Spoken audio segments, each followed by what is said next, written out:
Hai, pecinta fakta unik. Ada yang menarik nih buat kamu. Ternyata, QR Code dan burung itu ada hubungannya loh.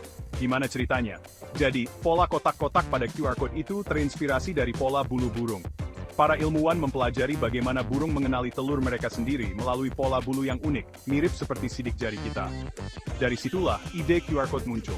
QR Code menggunakan pola kotak-kotak yang mirip, sehingga bisa dikenali dengan cepat oleh perangkat elektronik. Ini bikin kita bisa menyimpan dan mengakses informasi dengan mudah, cukup sekali scan. Jadi, setiap kali kamu scan QR Code, ingat ya, ada sedikit inspirasi dari alam di sana, yaitu dari bulu burung. Keren banget kan? Jangan lupa like dan subscribe untuk dapat lebih banyak fakta unik.